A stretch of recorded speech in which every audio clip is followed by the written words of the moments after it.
Sean bienvenidos a este día del Señor Jesús, donde vamos a meditar sobre el Evangelio de San Mateo en el capítulo 25. En aquel tiempo dijo Jesús a sus discípulos esta parábola: se parecerá el reino de los cielos a 10 doncellas que tomaron sus lámparas y salieron a esperar al esposo. 5 de ellas eran necias y 5 eran sensatas. Las necias, al tomar las lámparas, se dejaron el aceite. En cambio, las sensatas se llevaron alcuzas de aceite con las lámparas. El esposo tardaba. Les entró sueño a todas y se durmieron.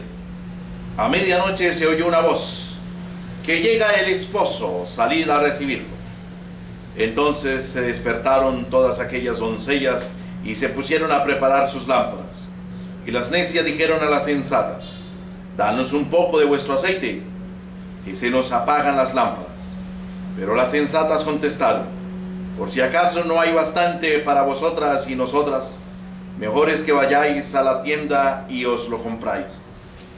Mientras iban a comprarlo, llegó el esposo, y las que estaban preparadas entraron con él al banquete de bodas, y se cerró la puerta. Más tarde llegaron también las otras doncellas diciendo: Señor, Señor, ábrenos. Pero él respondió: os lo aseguro, no os conozco. Por tanto, velad, porque no sabéis el día ni la hora. Palabra del Señor. Gloria a ti, Señor Jesús. En este domingo, noviembre 6 de 2011, la invitación de Jesús es clara: estén pues preparados, porque no saben el día ni la hora. Es esta parábola en particular. Cristo admite que hay una especie de sueño que nos envuelve a todos, porque la diferencia entre unas y otras doncellas no está en que unas durmieron y otras no. Lo que marca la diferencia es que en este caso el sueño se dispusieron en una hora para recibir al Señor que venía al banquete. Es decir, cómo se prepararon para despertar. Algunas simplemente no prepararon su despertar. El cansancio, el hastío, la oscuridad de la noche les ganaron, y ellas pasivamente entraron al sueño sin pensar qué podía suceder después. Otras, en cambio, aunque sentían que la noche les podía vencer, hicieron acopio de aceite, de modo que al despertar pudieran contar con algo para vencer a la noche. Es un asunto de conciencia. Unas fueron conscientes de que podían dormirse y tomaron medidas al respecto. Otras sencillamente se dejaron ganar del sueño. Para nosotros, ¿qué es preparar el despertar? Depende de qué sueño estemos hablando. Uno puede pensar del sueño de la muerte, cosa que suena muy concorde con el tono escatológico de estos capítulos finales del Evangelio de San Mateo. Quienes se dejan llevar por este sueño son quienes extinguen su mirada sobre este mundo como si nada realmente fuera a suceder después. Quienes, por el contrario, son previsivos, guardan aceite, que es una manera de guardar luz. Aunque su cuerpo sea vencido por el sueño, hay un poco de luz que no duerme con ellos. ¿Qué luz estamos hablando y qué luz estamos guardando?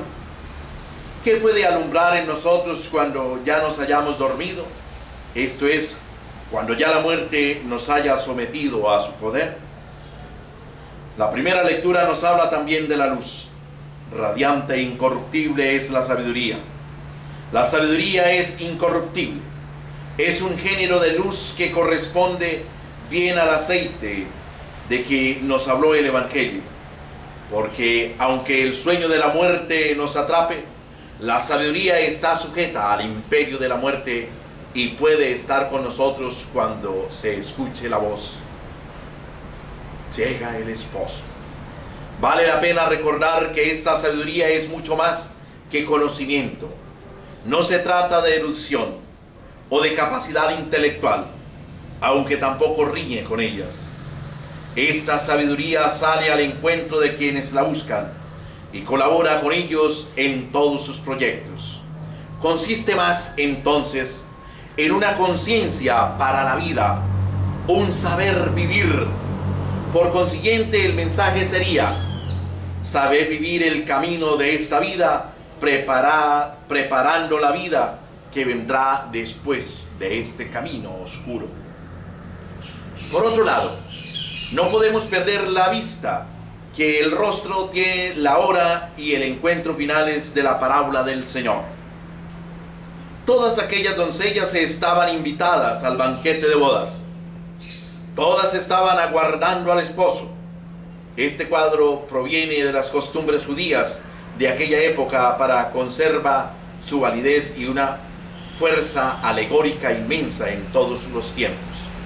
Esperar al esposo es esperar un gozo que no tiene semejante en esta tierra. Las bodas son el día de la alegría, según expresión del Cantar de los Cantares, en el capítulo 3:11. Nosotros, pues, no esperamos en el vacío o en la incertidumbre. Somos llamados a compartir el día del gozo del esposo, el día de la alegría de Cristo, en la intimidad de un banquete que se anticipa en esta cena eucarística. Cristo nos dará a saborear el gozo de su corazón ante la belleza de su esposa, la Iglesia. Que Dios nos bendiga a través del Espíritu Santo.